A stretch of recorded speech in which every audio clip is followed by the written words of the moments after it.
O nome é a capa do nosso ser. Eu aprendi isso com as filosofias africanas. Então, eu vou começar me apresentando. Muito prazer. Eu sou Azingeri, professora, doutora, pesquisadora e uma indesi. Eu sou uma acendedora de sóis. Eu estudo África e afrodiáspora desde os meus 18 anos. Comecei na graduação ou doutorado com as literaturas africanas e, recentemente, com um pós-doutoramento em filosofia africana.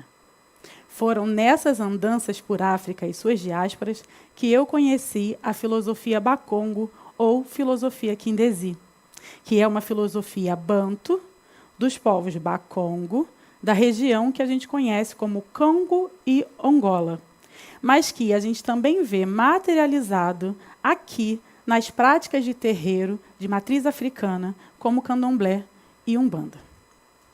A filosofia Bakongo diz que todo muntu, todo ser humano, é um sol vivo. E é responsabilidade da comunidade acender o nosso sol para o nosso livre caminhar na vida. Veja, durante esse percurso de África e diáspora, eu também me entendi como um sol vivo. E isso foi decisivo para o meu caminhar. Porque, afinal, eu era uma jovem mãe periférica, estudante, que queria ser professora. Então, entender o outro como um sol vivo fazia parte desse caminho de magistério que eu queria tomar. Mas, sobretudo, o fato de matrigestar o meu filho Rodrigo desde os meus 17 anos foi decisivo para a minha escolha. Dessa forma, eu consigo ver a minha família como uma constelação solar subindo a montanha da vida. É claro que eu consigo falar sobre isso assim, com um distanciamento do tempo e muita terapia, não é mesmo? Mas o mais importante que eu tenho a dizer a vocês é que eu busquei, na filosofia Bakongo, a matéria filosófica de pesquisa para entender a solaridade da nossa humanidade aqui no Brasil.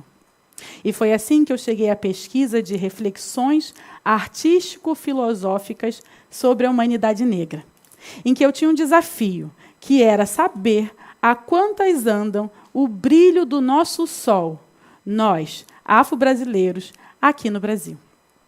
E aí eu tinha um grande desafio, porque para medir a nossa solaridade, eu precisava questionar o que era humanidade para a nossa sociedade.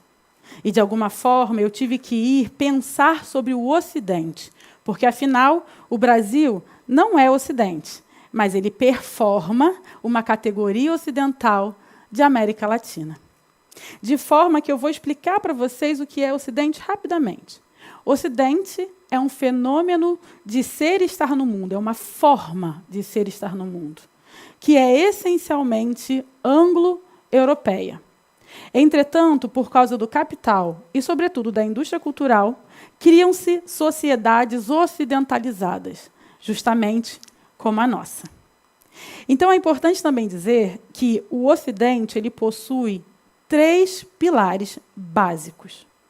O primeiro pilar é o pilar judaico-cristão, responsável pelos nossos entendimentos de moral, essa ideia de singularidade da verdade, ou ainda essa ideia de Deus único, verdadeiro, somente aquele, que a gente conhece bem. O segundo pilar é o pilar greco-romano, responsável por nossas noções de sociedade, democracia, educação, mas também colonialismo e imperialismo. E o terceiro pilar é o pilar iluminista, aquele que elege a razão como critério único e último, e aplica o paradigma disjuntivo que desassocia razão e emoção e os bárbaros dos civilizados. E aí é importante também dizer que os estudos decoloniais têm uma categoria para o regente dessa máquina ocidental, desse modelo civilizatório que o Ocidente impõe às suas sociedades, mas também às sociedades ocidentalizadas. Então, para os estudos decoloniais, esse regente da supremacia ocidental se chama Senhor do Ocidente. E aí eu tinha um desafio. Eu precisava localizar os nossos senhores do Ocidente. E aí eu fui pensar numa escala de humanidade ocidental. Mas para pensar nessa escala, enquanto alguém que pesquisava caminhos artístico-filosóficos de humanidade negra, eu precisei ir ao audiovisual. E eu fui buscar uma metáfora de um personagem metafórico que servisse de exemplo a esse arquétipo do Senhor do Ocidente. E foi assim que eu fui até a obra O Lobo de Wall Street, de Martin Scorsese, um filme premiado de 2013. Espero que vocês tenham visto. Se não viram, fica a dica. Esse filme tem um personagem principal que se chama Jordan Belfort, interpretado pelo ator Leonardo DiCaprio. Esse personagem, ele é, de certa forma, a metáfora cinematográfica desse Senhor do Ocidente. Sabe por quê? Primeiro, ele é um homem branco. Depois, ele é morador do Eixo Norte. Possui poder financeiro, econômico, capital político e cultural. Não tem empatia pela outridade. E sem dar spoilers, porque eu quero que vocês vejam filmes, ele realmente rege a dominação ocidental naquele cenário. Então, basicamente, o que eu precisei fazer é entender que, para sociedades ocidentais e ocidentalizadas, a humanidade, a nossa humanidade, ela é considerada de acordo com o que você se aproxima ou se distancia dinamicamente do Senhor do Ocidente. Isso se chama escala de humanidade ocidental. Eu precisei criar essa escala para poder saber qual é o nível da nossa solaridade aqui. Afinal, o Brasil é uma cópia mal diagramada do Ocidente. Então, como é que nós, todos nós, estamos localizados em termos de humanidade nessa escala? Porque, veja, o modelo de humanidade que predomina sobre nós é o Senhor do Ocidente.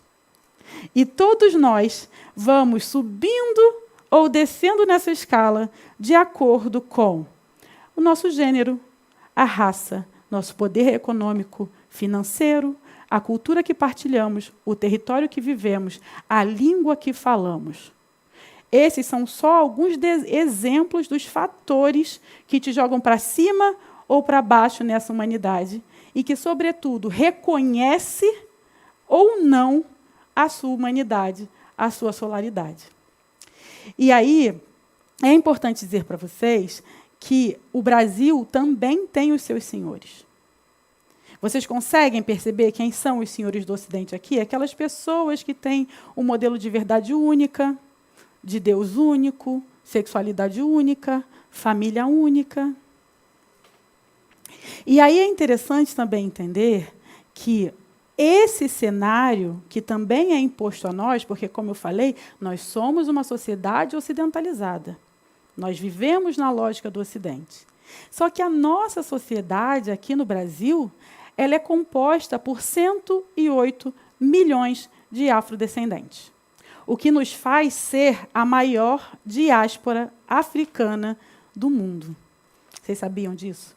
56,10% dos brasileiros são afrodescendentes. E aí, então, dentro desse cenário, pensando a nossa solaridade, como é que a gente pode, que caminhos a gente pode pensar ali para o nosso brilho?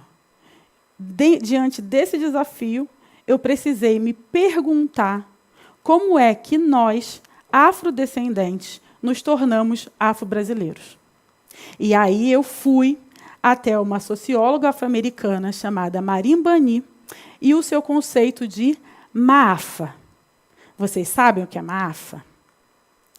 Maafa é um fenômeno de poder e de desumanização que assola pessoas negras no mundo.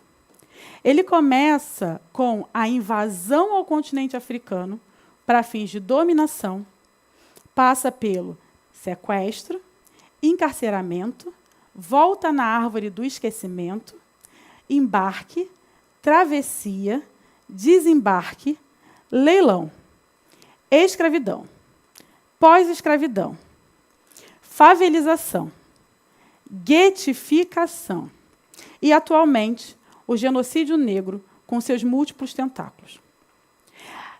essa diáspora e essa maafa que nos assola, porque, afinal, nós, afro-brasileiros, fomos fundados também na maafa. Na verdade, as diásporas negras na América foram fundadas na maafa, ou seja, não nos foi dado a perceber uma vitalidade solar que não seja na experiência da desumanização da maafa. E é muito interessante porque a maafa ela traz negociações, mas ela também traz estratégias.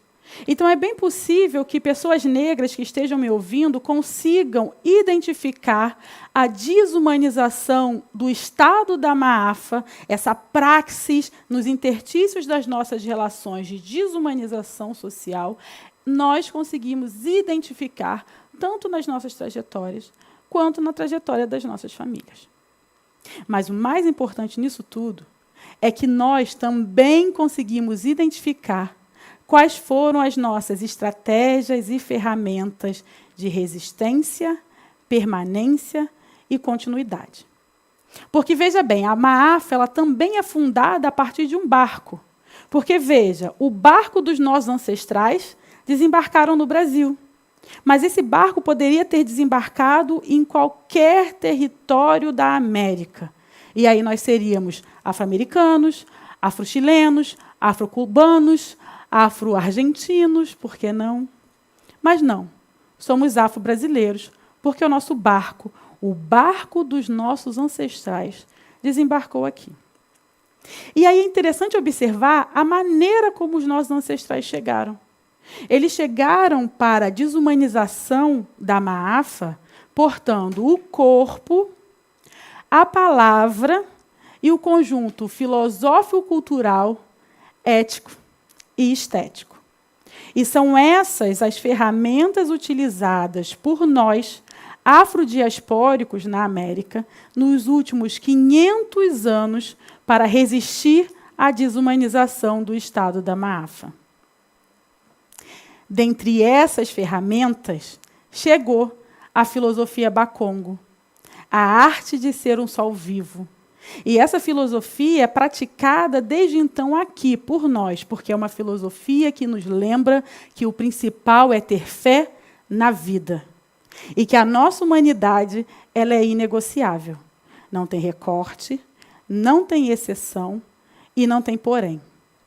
Então, quando a gente passa a se entender como sóis vivos, nós também fazemos um movimento de sankofa para o passado, para buscar outros valores trazidos pelos nossos ancestrais, e nesse torno para o presente, para plantar as pedras do amanhã, nós encontramos o matriarcado, o aquilombamento, a ancestralidade, a ludicidade, a corporeidade, a força vital, como valores de permanência, continuidade e resistência. Então, é assim que eu chego aqui, nesse TEDx, sabendo que África e diáspora me ensinou a ser pluriversal. Então, diante de vocês, que são, de certa forma, estranhos a mim, a essa história, e até mesmo estranhos ao estado da desumanização da maafa, eu quero dizer que eu trabalho enquanto uma acendedora de sóis e uma forma de romper essa dinâmica genocida. Assim, você pode buscar qualquer ferramenta do meu trabalho, do meu canal no YouTube, os meus artigos acadêmicos, o meu livro infantil, ou até mesmo ser meu aluno na universidade. A base é uma só. É te lembrar que a sua humanidade é inegociável e que a gente precisa derrubar o estado de desumanização. Por isso, aqui para vocês que não me conhecem, eu quero dizer o seguinte: nós, todos nós, sem exceção, somos sóis vivos. E que a nossa humanidade é o nosso bem mais precioso. E de forma de inegociabilidade, não há possibilidade de negociar a nossa humanidade. Porque o principal é o valor na vida.